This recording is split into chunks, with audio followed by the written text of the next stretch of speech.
Bears, blog, boys, you know it all, computer analytic, geeky nerds. Michael Schneider, Tom Cavanaugh, the Bear, blog, boys, know-it-alls. Doing some podcast somewhere. Nobody wants to hear you. Geeks. You pencil-pushing, skinny jean-wearing geeks, you. Coming to you live from our mama's basement, this is the Bears Blog Boys podcast. I'm your co-host, Tom Cavanaugh, here with my good buddy and other co-host, Michael Schneider. Schneider, I'm fresh off of vacation. I'm recharged. I'm ready to talk about some Bears. I missed, doing the podcast last week, but we're back, man. I'm really excited to get back into it. Yeah, I missed you, buddy. I seen it in the group chat. You out in Florida, Tom. Here, why don't you tell the people? Looks like you did some deep sea fishing, whatever you call it, Tom. Go into detail with that because you said a snap. It had to be about 20 fish, freshly caught. It looks like you cooked them up and everything. I don't know if that was your first time fishing, like out on a charter, out in Florida and everything. But why don't you tell the people, man, how that went down? Yeah, so that was my first time deep sea fishing, and I was like not prepared about like how it not intense, but I guess like how fast paced it was. We like went an hour out into the ocean. I forgot, I think it was like 225 miles out, or something along the line. We went that far out deep into the ocean, and yeah, like from the moment we dropped the first hook, we were catching an insane amount of fish. There's a limit to red snapper, how much red snapper you can catch out there. We fulfilled the limit between 4 people, actually 6, within the hour. So it was just like an absolutely insane how many fish we were catching, how quickly it was happening. Literally the moment your hook hit the ground, something was biting on it. And I would just like did not expect how intense the fight with the fish would definitely be. Like I had a huge bruise on the side of my body because the pole was sticking me so hard because those fish fight so hard. But I had an absolute blast. I did get a little motion sickness. I don't think I really, I think I underestimated like how much those fishing boats really do rock. But after like the first 2 hours, I was fine. And I definitely recommend anyone that has not deep sea fished and loves to fish. It's a whole different type of level of how many fish you're catching, the actual the size of the fish. I definitely recommend it to anybody who loves fishing. So what did you you obviously rent the boat, there's a captain there and he takes you out. Are you like at the point in time where you see nothing but water like surrounding you? Like is that how deep you were in? For sure. And like that kind of stuff creeps me out. That was definitely what happened. So like if anything were to happen, you're miles out and with really nothing else to save you. But like, again, like once you're in the fight with catching the fish, you basically forget about everything else. And it was a blast. Like it was so much fun. And that's where you catch the most fish. Like that's why it was he was explaining to us, like some fisherman boats, some charter boats only go out so far. They're not actually marshals and they can't go out that far. And so they don't catch anything. So what he was doing, like he was taking us right where all the fish were. And like I said, we fulfilled that limit within the hour. It was insane just how quickly we were catching fish. I mean, you didn't wait at all until you got a bite. It was really fun experience. Yeah, I did it once, Tom, when the Bears were playing the Buccaneers in Tampa. Maybe it was 3 years ago. And I remember we were all out very late the night prior. We showed up an hour late, but it was still a blast. Definitely did some puking overboard and everything. But I remember it though, dude. You do go like an hour out, and you don't see anything, like no land, no houses. You are just, it's like water is like the only thing you see. But it's cool, man. You drop that down, it is just action. And then the captain, it's so cool. Like I don't know if the captain did it for you, but like you're bringing it up, and the captain is like unhooking it for you. Yeah, that's exactly what he was doing. The bait on, it's like nonstop action. Well, that's cool because like me, I fish sometimes, but like I am not just like off and on with like that, like with the bait and everything, and then back to action, and then they tell you if like the fish that you get is like poisonous or not or anything. So like it's just a cool experience overall. Like there's not a lot of like thinking involved, or like you're actually just going in like fully prepared with the help of a captain. So it is a cool experience.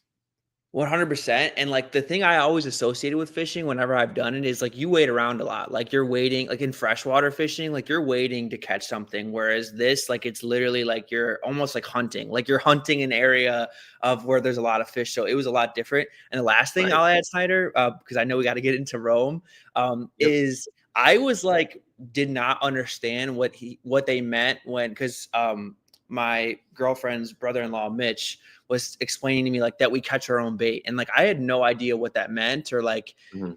how we caught our own bait without any bait. And you literally just go under a bridge, you drop your hook down, and these guppy fish just bite a hook with no bait on it. Like it was the craziest concept to That's me. weird. Yeah. These fish just like I was literally reeling in like 4 at a time. It was really, really insane, but ultimately a really, really fun time. We tried to catch a shark. We couldn't do it. There was dolphins there eating our bait.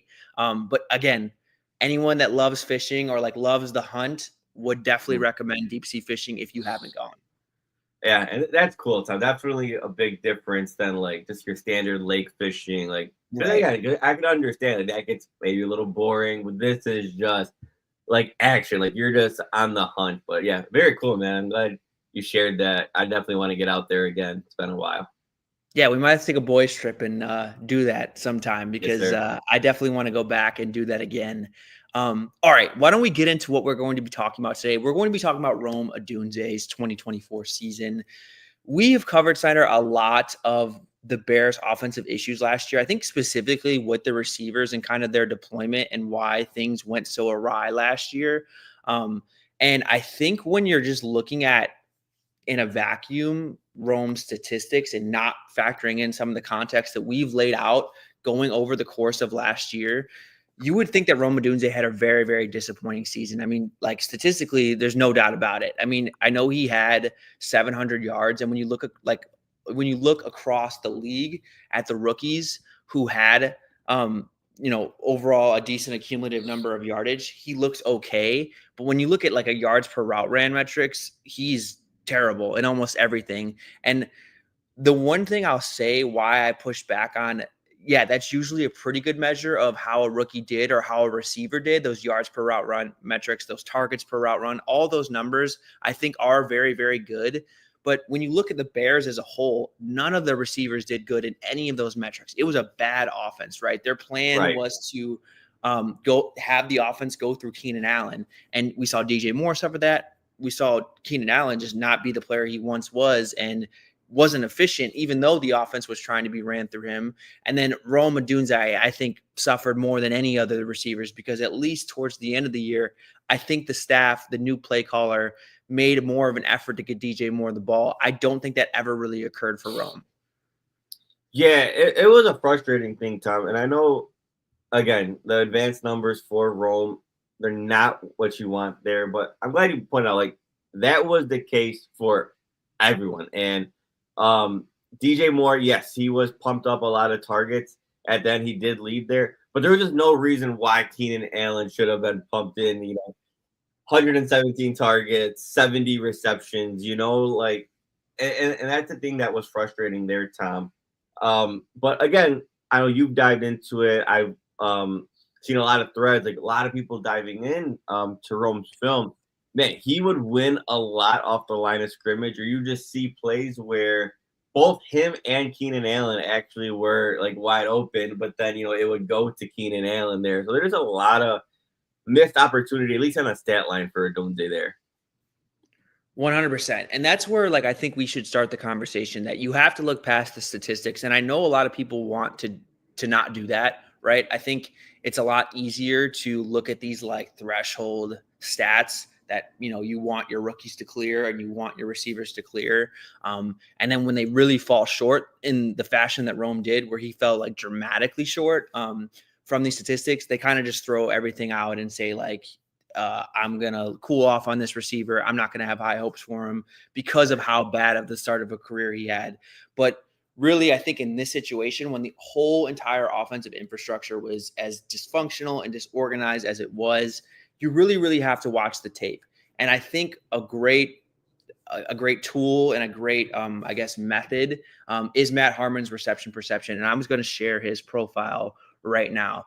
So Matt Harmon obviously samples a handful of games and kind of just tracks how the receivers are winning, even on the plays that they're not getting the ball thrown to them. And I think that's a really, really good measure of how a receiver's performing beyond their situation. And as we can see here, Rome was pretty good on his success by route. The really only routes that were bad were the comeback route, and then he was average on the 9 route. And I think Rome was always going to be a guy on the go route, on the go ball, Snyder, that was going to be more of a jump ball receiver. I didn't think he was ever like a speedster that was going to like stack guys and really separate from guys vertically. But on every other route, very, very effective. And what I'm looking for mainly when looking at last year's offense to this year's offense, and why I have higher hopes for Rome, is that we know in-breakers are a huge part of Ben Johnson's offense, and those were some of Rome's best routes. His dig route was one of his best routes, 84.6%. Again, it's hard to know exactly how he'll be deployed. I think there definitely will be some X receiver reps because he's really the only receiver that kind of profiles in the Bears receiving room that way, to where he could, line up and just win in isolation. And that dig route, I think, is going to be a huge route if he is used primarily as an X. But even if he's not, and he does, play within the formation a little bit more than he did last year, which I think that will also be on the table, because I think Rome actually was a pretty good blocker last year and was a good blocker in college. There are other shorter routes that I think really also gets you excited, right? Like the other routes, he was 88.2%, slant route, 78.3%. So there's a lot to get excited about just how he performed individually. I think when you're looking at kind of how he ranked in the different type of coverages, how he fared in those categories, 71st percentile success rate against man, 87th percentile success rate against press. That is very, very encouraging. That's what we want to see from the 9th overall pick, a guy who can win in isolation, who can win one-on-ones.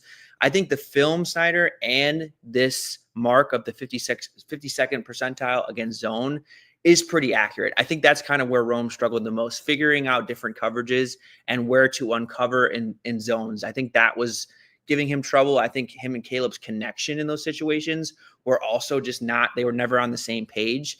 And I think that is much more of an issue that can get ironed out, Snyder, than a guy who was struggling to get off press coverage and struggling to beat man. I would way rather have it the way Rome has it, where that's more of a talent thing.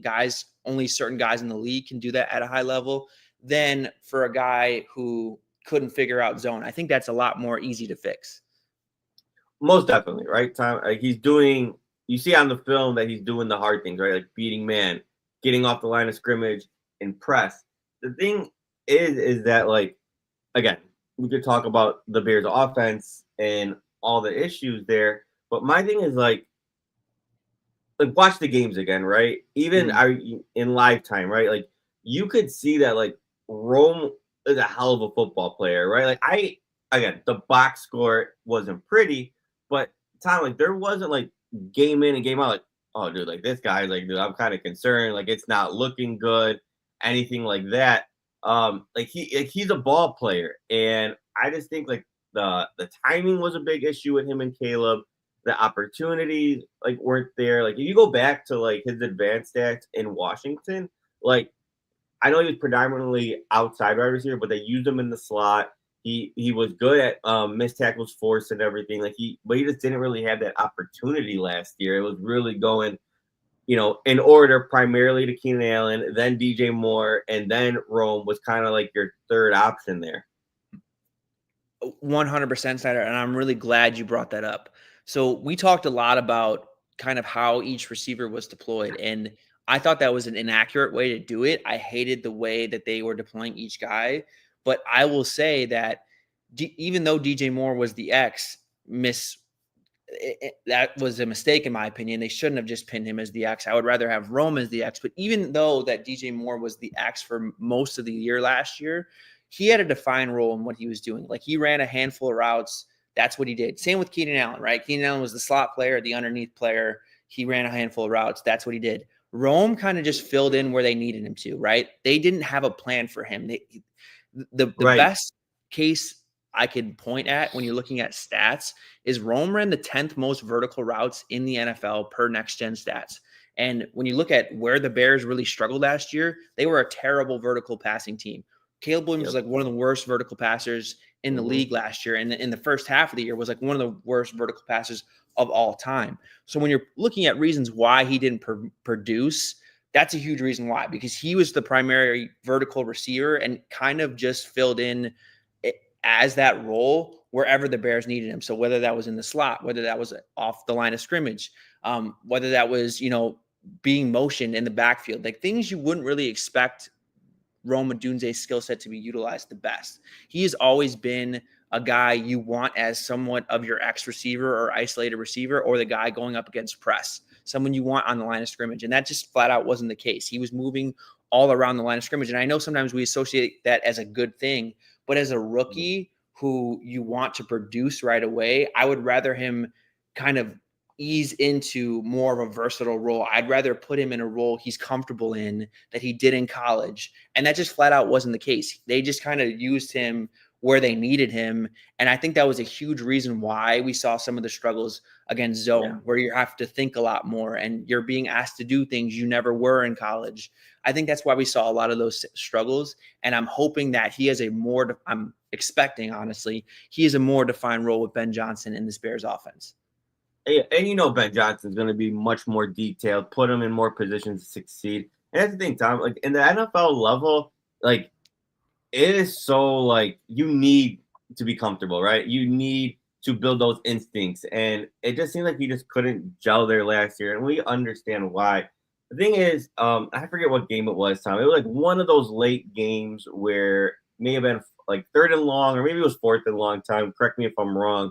Where it was end of game, Caleb extends the play, and he throws that like back shoulder ball to Rome Odunze to move the chains there. Tom, do you remember what game that was, or maybe you have it more fresh on your mind? The first Packers game, I think.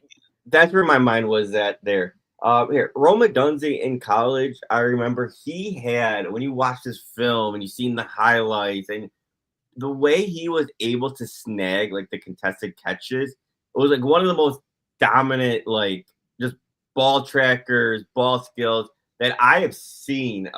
Here, PFF stat was 24 contested catch targets, and he snagged down 17 of them. Like those are supposed to be 50-50 balls, right? Like those were basically like almost like 70% balls for Rome Odunze. And that's the thing. Like once Caleb gets that timing down with him, and he's given more opportunities like that, I think that's going to get back. Like it wasn't the case last year just because timing and everything.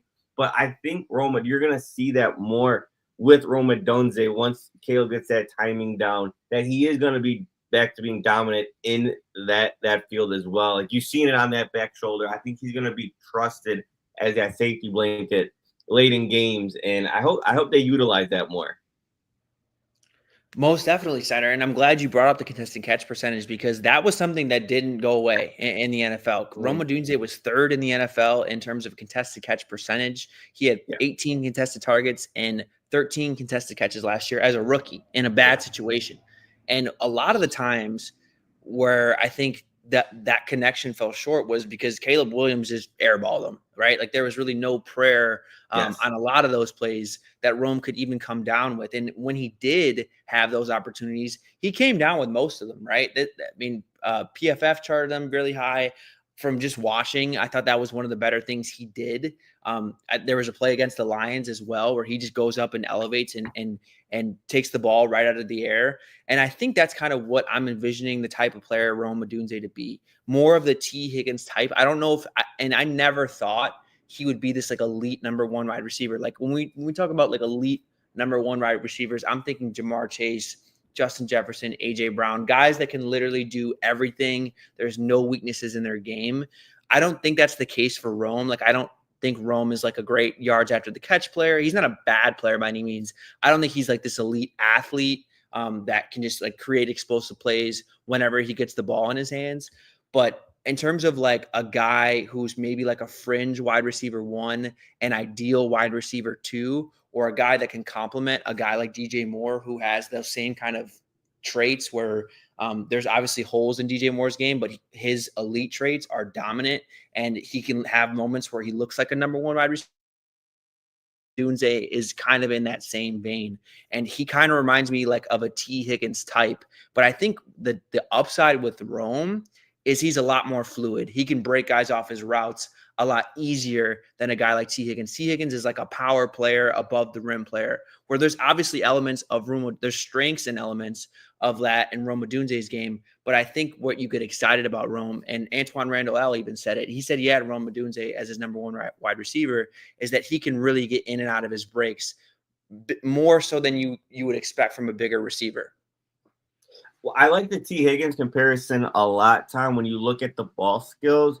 And I'm a little bit higher on Odunze's, like what he could actually do after the catch and making guys miss. Like, it almost, I don't know if this, I think Rashee Rice is kind of like that comparison to where, like, I seen it on the film last year, like, and then even in college, when you watch Rome Odunze, like he's a little bit shifty with it, right? Like when he gets the ball short, he will make a guy miss, but does he have like that explosiveness to turn it up? No, but I think he is going to make a guy miss, extend the change, but it's not going to be like that game-breaking play, right? I think he's very physical to even go through contact as well. So I think like with the ball in there, I do like a T. Higgins, Rashee Rice. When you look at like after the catch, making guys miss, and just the physicality of just like coming down with the ball, playing through contact, and then like maybe just missing like one guy miss, and like again, just extending the change, like that could add, maybe 5 to 10 yards, where like it's not like he is like has anchors on his feet, or he's not like here like Marv last year who didn't do anything after the catch. Like I'd be concerned like on the Marv side of that, and his inability to make guys miss. But with Odunze, you did see a little bit of shiftiness. He just didn't have like a lot of opportunity. But I'm higher on him there. I do think Odunze does have that like jack of all trades ability, but maybe like the ceiling is definitely set like on his like after the catch ability. Most definitely. And that's the thing. I didn't want to like undersell his after the catch ability. I don't think he's like incapable. I think he's probably could be like an average to above average player in that area. I think he broke it down really well in terms of like the explosiveness. Like that's where I think he really lacks. Like I think he can break tackles. I think he can make guys miss. It's just like how many more yards is he really going to get after the catch? Because he's like a decently fast player. That's definitely not the strength of his game. But I'm glad you brought up like how little of that we saw last year, because he didn't get any layups. And that's something we don't really talk about when we were talking about Rome Odunze. I think a lot of the people that like aren't Bears fans, who again, just look at the stats, just look at their models and how they project, and they see how like underwhelming Rome Odunze was statistically, don't layer the conversation with context. Because when you're looking at certain players, rookies, Xavier Worthy is a guy that stands out to me. 27% of his targets were behind the line of scrimmage. Rome Odunze, 7.3% of his targets were behind the line of scrimmage. Those are designed plays where this guy's getting the ball no matter what, right? And Rome Odunze, that wasn't on the table for him. Those almost all went to DJ Moore or DeAndre Swift, and that just really wasn't on the table for Rome Odunze. And that I think some of that comes down to who Rome is as a player. Like, is he a guy you want to scheme a bunch of screens with, especially when you have DJ Moore? Probably not, right? Like, I'm not saying that should be a huge part of his game, but when you're looking at those for those easy yards that really inflate your numbers, your efficiency, that wasn't a part of Rome Odunze's game at all. He was honestly doing all the hard stuff where you're running mostly vertical and you're really hoping for the quarterback to also aid you in that vertical production. And that flat out wasn't the case. I know fantasy points data as well has like an uncatchable yard stat, especially when a guy has a step of separation. Rome Odunze led the NFL in that category. And again, this isn't a Caleb Williams podcast. We'll probably do a similar conversation that we're having for Rome for Caleb, but I'm expecting some of that to regress, right? Caleb Williams was never that bad of a vertical passer. The situation was so bad last year that I think he wasn't confident in a lot of what he was doing. I'm hoping with more competency, with a better offensive plan, that some of that vertical passing that is just bound to regress, positive or negatively, for a lot of quarterbacks, regresses more favorably in Rome Odunze's favor, because I do think that will still be a big part of who he is as a player and who he is in this offense. Obviously, it'll be a lot of intermediate stuff, but he's also a very good vertical receiver as well. At least he was in college. Most definitely, Tom. And that was the thing, right? Like, again, not a Caleb podcast, but it was just frustrating. Like, Caleb really sailed the ball on both DJ Moore and Odunze, both guys who are very, very strong at the catch point, very strong hands. Come down with it, very, very tough dudes in that aspect. But you just seen like the timing was so off that you didn't even really get the opportunity for them to display that. And I think you are going to see more of that. Hopefully it's more where Odunze and Moore just kind of just beat their guy and they're just running into the end zone versus the 50-50 ball.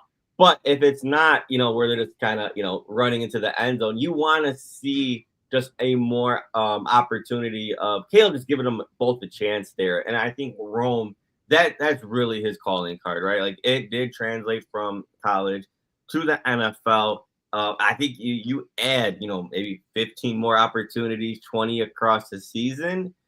At that rate, I think a lot of good results are going to come. A lot of big plays there.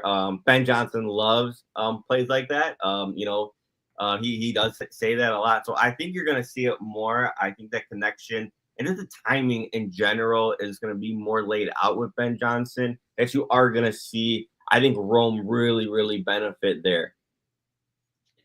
Most definitely, Snyder. I think among a lot of the players on the Bears offense last year, translating to this year, if you're talking about guys who are going to benefit the most from Ben Johnson, I think Rome Odunze, outside of Caleb Williams, might be at the top of that list. DJ Moore as well. I'm really curious to see the role that Ben Johnson builds for DJ Moore. But for a guy that just, I think, really couldn't find his footing based on his usage, based on the plan that the staff had for him offensively, I think that will definitely is going to be something that does a 180 this year. And what I'm really excited about Rome Odunze specifically is I think he's the best blocker of the Bears receivers by far. I mean, Zacchaeus might take that title too. Of like the starting receivers, the guys we think that are going to play the most. And that's why I'm really interested to see kind of who he is within this offense, right? Because I think there are some similarities from the style of player of Amon-Ra St. Brown as a blocker and then kind of how they win in their routes. But also, I really think Rome is like the only player that could be the X receiver. And Ben Johnson really never had, he had the Tim Patricks and the Josh Reynolds, but like a guy that was a high level player or had high level talent, he never really had in Detroit, right? Like Amon-Ra St. Brown, Jameson Williams, they were never the X receiver types. Amon-Ra St. Brown was a power slot player. Jameson Williams was like the epitome of a Z receiver that you move around. He never really had a Rome Odunze type. So I'm curious to see where that Rome fits into his offense because we don't really have something to point to where, this fits in seamlessly because Rome is not Amon-Ra St. Brown. He's not Jameson Williams. Same with DJ Moore, right? Those guys aren't like carbon copies of what he had in Detroit. So where does Rome fit in? Because he's a great blocker in the inside, kind of the condensed things that Ben Johnson wants to do, but he also can play outside as the X and probably is the best receiver at that. So I'm really curious to see just exactly how he fits into Ben Johnson's offense. Well, here, Tom, look at it like this. I'm going to lay out a stat here, Tom, and it might be surprising to you. Would you believe me if I said Jameson Williams last year was ranked number 7th across all the NFL last year in yards after the catch? But then you look at his missed tackles force, and it was amongst the lowest in the NFL with only 3, right? What is that? And again, Jameson Williams, he's a special mover, right? Like he's gonna make guys, he has blazing speed. But when you're not really making guys miss and you're top 7 in yards after the catch, to me, that's a little bit more credit to the play caller, putting you in positions to, just turn it up the field, or the way other guys are blocking, just giving you a wide open lane. Again, most NFL athletes, Tom, are like they're all really good athletes, right? They all know how to cut. They all know how to follow a lane. And they have the vision in a wide open field. So if you're getting the ball and you got a couple blockers in front of you, you know how to turn it upfield, cut, and make something miss. I think that goes a lot of credit to the positions that Ben Johnson put his wide receivers in. And I think Rome is game yards after the catch is going to benefit not just off his own individual ability, but what Ben Johnson is going to provide for him there. I think that because he was really low. I think Rome was like in the 40s across the NFL in yards after the catch. I think that number is going to skyrocket just because of the opportunity there. It's 100% an offensive coordinator stat. Like if you just like Marvin Mims like led the NFL in yards after the catch last year, and like that is totally like a Sean Payton thing in my opinion. So yeah, I think that's a really good breakdown and how that will change hopefully with Ben Johnson. And when you're looking at a guy like Jameson Williams, where that was definitely not like a selling point of his game, his yards after the catch ability. But I think what Ben Johnson did really well was to maximize Jameson Williams' speed and put him in situations where he was going to be against a lot slower guys and really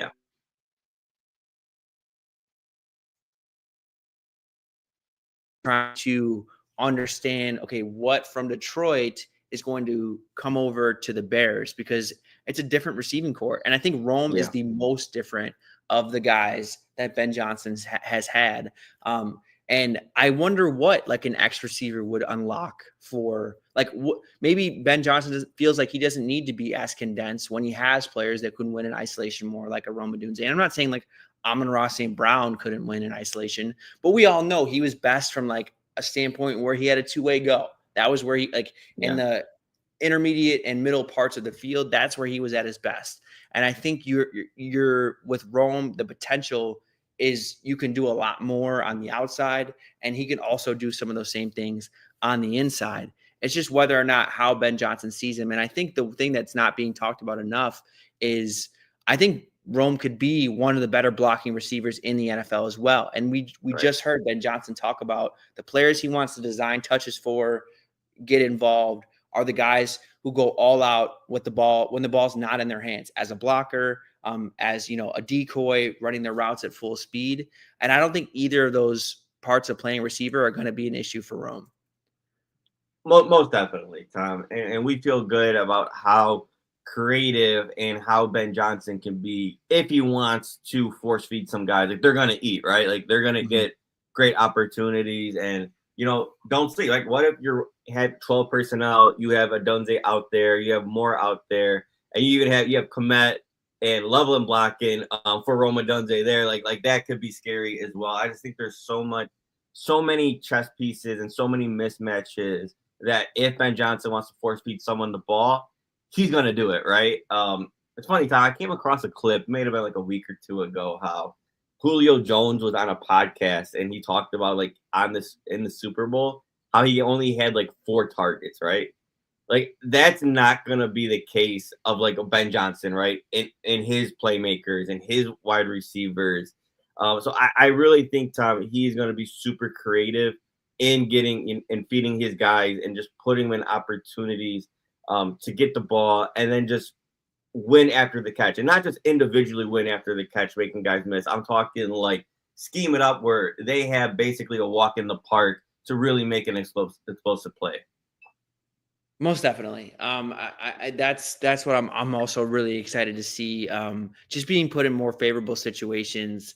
Senator, if you had to guess though, like, do you think that Rome is going to play primarily on the outside? It's always hard to like have this discussion with an offense like Ben Johnson's or, you know, Kyle Shanahan's when they're so condensed. Like the idea of an X receiver isn't really the same in these style of offenses if we're expecting it to be a very similar offense.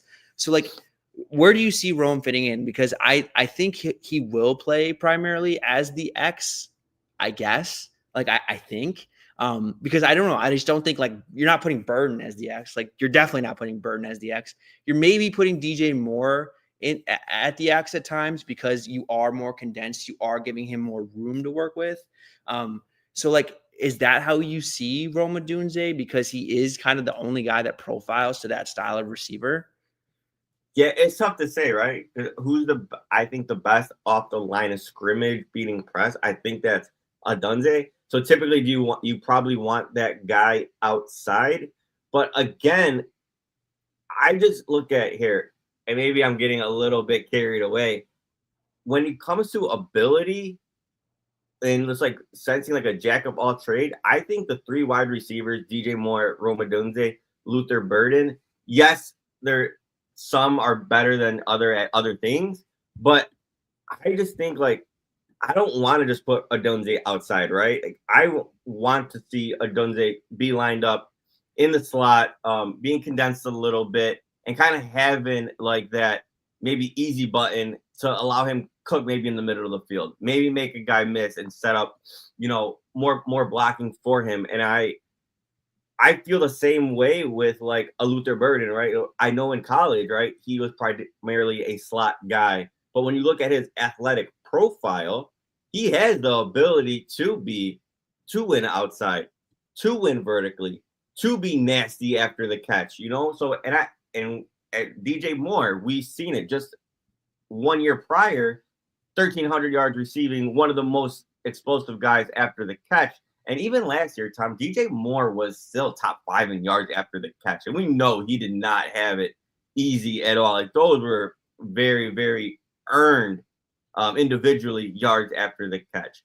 So I think and you look at Loveland, right? You can put Loveland in the slot. You can put Loveland out wide in the red zone and put him on a corner. And maybe you have Rome inside as a mismatch, Tom. So yes, do I think out of the bunch and out of the playmakers that I mentioned, I think Rome is definitely the best outside in straight up man and being off the line of scrimmage. And so typically you allude to that being your predominantly X receiver, outside wide receiver. But I just think all these chess pieces can be just so fluid that you could see him win outside, but then also give him some easy stuff in the middle, force feed him the ball, or maybe you want him inside blocking, along with Loveland right next to him as well. That sounds deadly. So it's I just think everything could be so fluid, Tom. And I just wouldn't think someone has a primary role. I just expect versatility all across the board with all these dudes. And I think everyone is kind of going to feed off each other. Most definitely, Sutter. And I think that's the right way to look at it, because I'm just looking at last year, and maybe I should I should have been more prepared and done throughout their careers. But Jameson Williams under Ben Johnson was a 64% out wide, where he lined up. And then he lined up 35% in the slot. So a pretty even split. That's not usually solely outside receivers play up to 70%, if not more, of their snaps on the outside. So that to me is a pretty equal split. Amon-Ra St. Brown, he played 52.6% of his snaps in the slot to 46.3% out wide. So again, their two best receivers did a little bit of everything. And I think we'll see a similar dynamic in Chicago with DJ Moore and Rome Odunze. And then I'm just curious to see where Burden fits in general. Maybe that's another discussion we can have, just exactly where he fits in. We have, if you go back through our draft analysis and recaps, we definitely talk about that a lot more, but maybe we can kind of revisit that conversation. But yeah, I think that's a great point that you brought up, that I don't think that Ben Johnson wants a lot of tells in his offense. So I think a lot of these guys will move around. It is interesting. Tim Patrick, 77.4% out wide, which does Rome Odunze share? Is he a very rich man version of Tim Patrick? Absolutely. But I do think that he's able to do more. There's not a whole lot of reasons to put Tim Patrick in the slot and stuff when you have Jameson Williams and Amon-Ra St. Brown. I don't think that's the same conversation with Rome Odunze, because Rome Odunze, I think there's just more on the table with what he's able to do, to where, maybe you do want to move him into the slot. Is there a smaller slot corner for whichever team? Let's look at the Packers, right? They have Keyshawn Nixon, who's one of the smallest corners in the NFL. Do you want Rome Odunze matched up on that guy? Absolutely, right? That's a total mismatch in my opinion. And will we see Ben Johnson kind of exploit those matchups? I'm sure we will. So I don't want to put a limit or a bold prediction on where I expect Rome to play primarily most of his snaps. But I will say that I think he's, like you said, he's probably the best X receiver as he profiles from a skill set. When just projecting forward Rome's 2025 outlook, Snyder, what's a successful season to you? Is it 1,000 yards? Is it over 2.0 yards per route run? What's a successful season in year 2 for Rome? That's tough to say, Tom. I mean, here, like we all envision that the Ben Johnson offense is going to be explosive. I just want him to just like find his place, right? I want him to get more opportunities on the deep balls, right? With the contested catches. I want him to be that like safety blanket, like in the red zone where like, okay, maybe nothing's there. Caleb kind of be tossed it up to one-on-one coverage, and then Rome is just gonna dominate that, that guy that he's matched up and come on with the ball. But I think there's so much of a foundation there at Rome that you've seen last year. I know the stat line wasn't pretty. I think it's fair to say like it's not gonna like from a stat line perspective, it's not gonna regress, right? I could confidently say I would take that, to the sport book that Odunze is gonna grow, right? I think FanDuel right now has his over under at 800. I think he's gonna beat that, Tom. I do think that Odunze is gonna be a 1,000-yard guy. I think there's a scenario where Rome is actually like your leader in receptions, right? That he is gonna be the most trusted from like a possession standpoint from there. And I think like we said, I think Ben Johnson just being the play caller is really gonna drive up his stats in the yards after the catch, right? Like he's not gonna explode after that, but I think he's gonna make maybe one guy miss, keep the chains going. So Tom, I would say like I think he's gonna be in that like 1,000 to maybe 1,200 yards, like somewhere in there. And I think he's going to grow, right? You're going to see more contested catch opportunity. Just laid out how I would assume the Yak's going to go a lot higher as well. And I think instead of being that third option, I think he's comfortably going to be in that like maybe 1A, 1B option to where the targets are going to elevate Tom. So yeah, I would think that 1,100 yard season is really in play for Rome Odunze. Yeah, that's totally a fair expectation, and I guess a good bar to set. And if he can reach that, I definitely think that will be success.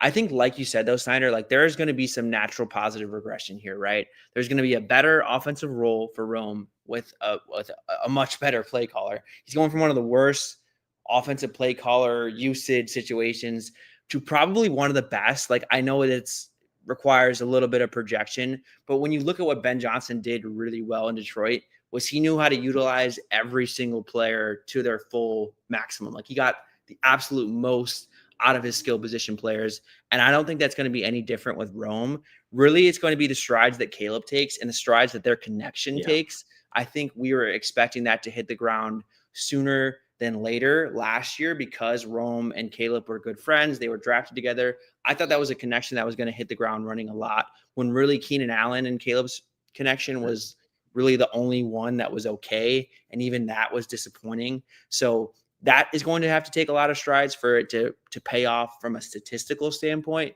But in the areas of Rome's game that I want to see him grow in is definitely the stuff against zone. I think definitely the stuff over the middle of the field, being more of an easy target in those situations, coming back to the ball, settling down when you need to, just kind of being on the same page with Caleb and in this offense. To where you can benefit more in those situations. But again, I don't think he was put in a lot of those favorable situations because so much of what he was doing was down the field. And that was just where this offense absolutely stunk. So There's only so many things I could really criticize, but that is an area of his game I want to see take a step because that's going to be a much bigger part of this offense. It is going to be a lot over the middle of the field. It is going to be a lot of settling through the traffic of the defense. And while that doesn't sound like a huge skill, that's going to have to be an area of Rome's game that grows if he really wants to reach his potential in this offense. Exactly, Tom. And again, I think that when you analyze the film, when you add the context, there's no reason to panic on Odunze yet, right? And like that's like the main takeaway. I hope a lot of fans can take away from after listening to this. But you go on like the community and you go across the NFL and you look at his stat line, you're like, whoa, what happened here? And there's just so much. And it might sound like a little bit biased, but I hope that we really laid it out for people that like there were just a lot of layers to it to kind of maybe warrant that stat line. But there's no reason for panic, Tom. again, I just think the eye test, go back and watch the games, watch it in lifetime, not even just in the film thing. And you could see Odunze is absolutely a football player, and you got to trust the eye test on there. And you could even dive deep, like right here, like you see his success. And hopefully, you see primarily, you could see, right? The primarily he ran was the vertical, and you seen how bad the connection was there. That's going to get better, Tom. So again, I just think everything is trending upwards towards Odunze here. Most definitely, Snyder. And we can end the conversation here because I think, we'll have these conversations about Rome, but what they're always going to come back to is the other receivers in the draft class. Yep. And I think outside of Ladd, Brian Thomas, and Neighbors, and maybe this changes too, like maybe we're having a different discussion next year, but I think those three guys were definitively the best receivers of last year's draft class. And probably if the Bears could do it over again, would take any of those guys over Rome. But outside of those three guys, I really think that fourth spot is up for grabs. And maybe we're having a different conversation. Maybe Rome will be looked at a little bit higher than McConkey or Brian Thomas. I think Neighbors probably has the highest ceiling, but I don't know. Brian Thomas was damn good last year too. I think that's maybe a little bit less likely. But maybe we're having a different discussion next year. But I think outside of those three guys, Snyder, Rome could easily be the fourth best receiver in this class. Like, I think if you look at what him and Marvin Harrison was obviously more productive, more efficient, even though he wasn't that efficient. They're very comparable, right? And I think Rome honestly looked a little bit more explosive, looked like he had a little bit more juice than a Marv. So I think Rome Odunze could comfortably be the fourth best receiver in this class, if not higher, if things go the way we think they will next year. Yeah, and Tom, that's where I was gonna go, right? I was gonna put my Bears head on, maybe sound a little bit biased, maybe just lay out a little bit of context. I mean, here, Malik Neighbors looks like far and away the best wide receiver. What he was able to do in a worse situation, For sure. What was definitely impressive. But let's keep in mind, like 165 targets, 109 receptions, right? If Rome had that type of kind of just like being fed the ball, I don't think people would be having like a discussion on Rome, right? Like, I think he'd be that 1,000-yard guy, like that alpha dog. I think he would have been fine. Same thing with Brian Thomas, right? 129 targets, 87 receptions, being the clear alpha dog wide receiver over there. And I get it, right? He played a lot with Mac Jones, and I'm not taking away from any of those guys. Same thing with Ladd McConkey, 110 targets, like all those dudes were the clear alpha dog, most targeted, most receptions, most opportunity, and they produced, right? And they produced damn well, right? Not taking anything away from them, right? Rome Odunze was the third target with like barely 60 receptions, So like just laying a little bit more out there in terms of opportunity. I think if Odunze was kind of put in those situations, you'd see the box score be better. And I don't think the discourse around Odunze would be there as much. Just like keep in mind, like this guy, he was the third option in the receiver room, didn't do anything creative with him, didn't line him up inside, didn't, no sweep, nothing creative with there. And given the situation, put up a respectable stat line. But again, when you watch it, you weren't panicking and saying like, this guy's not good at football, right? Like it wasn't maybe going past like not a Quentin Johnston like of the year prior, like not a Christian Watson, like not a Keon Coleman type, like you didn't feel that way with Rome Odunze as maybe you do some of those other guys who were put in or highly drafted guys put in not similar situations, but highly drafted guys that you did maybe panic on early on. Yeah, that's really good context. Like if you look at statistically, if you never watched Rome play and you just looked at his stats, you'd be like, holy shit, this is Quentin Johnston levels of bad. Like this is horrible. But that's the thing. Like you actually have to watch, you actually have to understand what was going on last year. And I think that was a very good analogy of if you would have made Rome, that was the common theme of the three receivers that broke out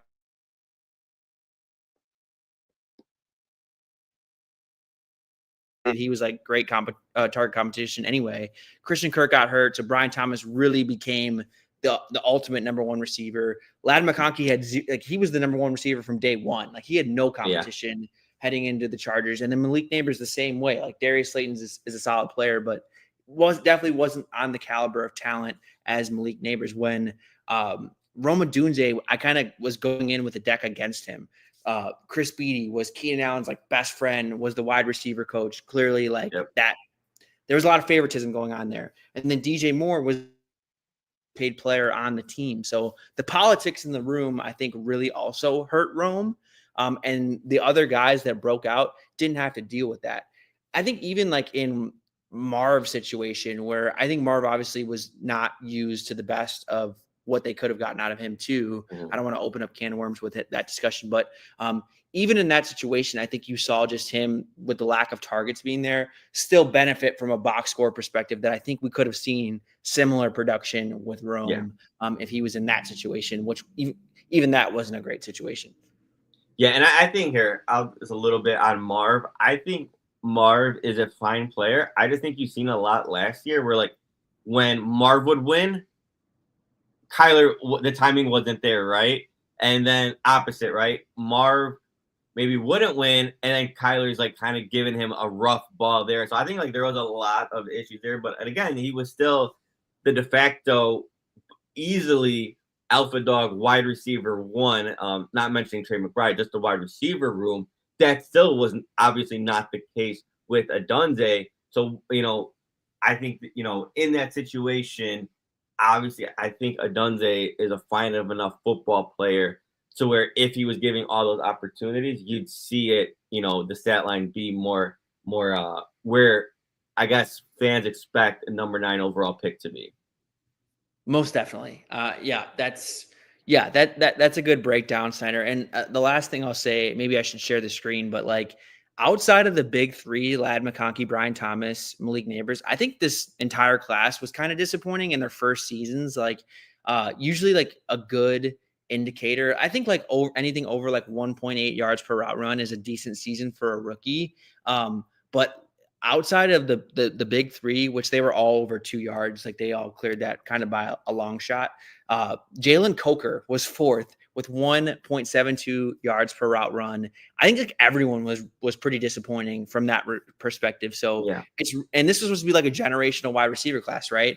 So like it's hard to take away a lot in a rookie season. I think you have to really, it's awesome when guys are able to produce and break out. And I think that does indicate a lot of success moving forward. It's a very good predictor. Like I think Ladd McConkey, Brian Thomas, and Malik Neighbors will remain studs.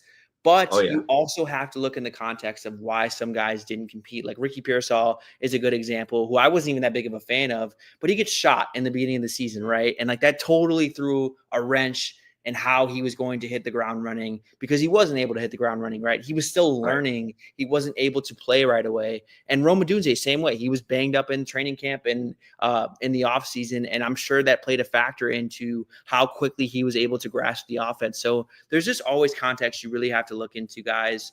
And that's why the second year, when they have a full season to learn the offense, to be entrenched, to really be relied upon and trusted in a larger role, that's when they really need to break out. Because if Rome doesn't break out this year, and there could be some context why that is too as well. Like Caleb is still having a slump or didn't take the next step forward. But if he doesn't really take that next step forward this year in his second year, I think that's when we can start having concerns. But it doesn't sound like either me or you think it's going to happen, Snyder.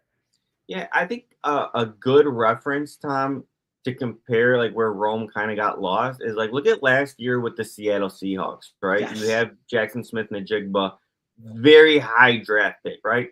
But rarely do you ever see like a top 15 draft pick be third in targets in their wide receiver room. Same with JSN last year and what it was for Odunze this past year, right? And JSN, his first year, was third in targets and receptions, and he only had 628 yards. Well, here, you ship Tyler Lockett out, right? And you've seen the emergence of JSN, who was worthy of his draft pick. He went all the way up to 11 30 on the total yard, led his team in targets by almost receptions by almost over 40 compared to the next guy. And you've seen what happened, right? Like, I don't think it's crazy to say if Odunze is that number 2 guy, and gets 100 targets, somewhere close to the line of line in the receptions, that he is going to take that Jackson Smith and Jigba type of jump there. That's like the best situation I can compare it to. They're totally different types of players, but they were in very similar situations when Jackson Smith and Jigba was coming in, like you said, to 2 guys that were entrenched. They were the number 1 and 2 receiver. I think they were a better scheme fit for what Shane Waldron wanted to do in that offense, and his production suffered, right? Year 2, totally different story, right? Breaks out, clearly the alpha target, starts out targeting DK Metcalf. I'm not saying that's going to happen on the same scale with Rome Odunze, but I think it's a very similar situation with the same offensive coordinator, within the same circumstances, within the same kind of politics of the wide receiver room. And that's why I'm really bullish on expecting a turnaround with a better offense that this coaching staff has already laid out. The guys that are going to buy in, do the dirty work, they're the ones you got to earn your spot here. And I don't think that Rome is going to have any issue doing that. Right. Yeah. And again, that Ryan Poles loves Odunze. Super high character guy who just loves ball and always talk about being a leader. So it's nothing like that, right? Like, you just feel like he's totally going to buy in. You see how detailed and how crazy Ben Johnson looks at his press conferences and everything. Like, I just think everyone is going to buy in. And I think Odunze is really going to emerge as just like a team leader, culture guy, and you're going to see the production there as well. So I just think everything is going to fall right into place for him. Most definitely. All right. Well, I think we covered Rome Odunze's 2024 season and his outlook in 2025. We are very optimistic. We think it's going to turn around in a big way. Would love to hear your guys' thoughts. If you're watching on YouTube, you want to watch this back, you can obviously watch it on Twitter as well, on Facebook too. We're streaming on Facebook on Tap Sports' Facebook. Please check it out. Please comment. We will reply. Please reach out to us on Twitter at Tommy K NFL Draft. And then at Snides. Snyder, what's your handle? It's at Snides00. At Snides 00, I like to say it. Okay, gotcha. Yeah. So please reach out. You guys can find us on Twitter and then obviously on the platforms we just laid out. We will be back hopefully on Thursday. Maybe we'll talk about Caleb. I think that's what I want to do next. I just have to prepare more for that one because it's going to be a longer episode, or I guess a more in-depth episode.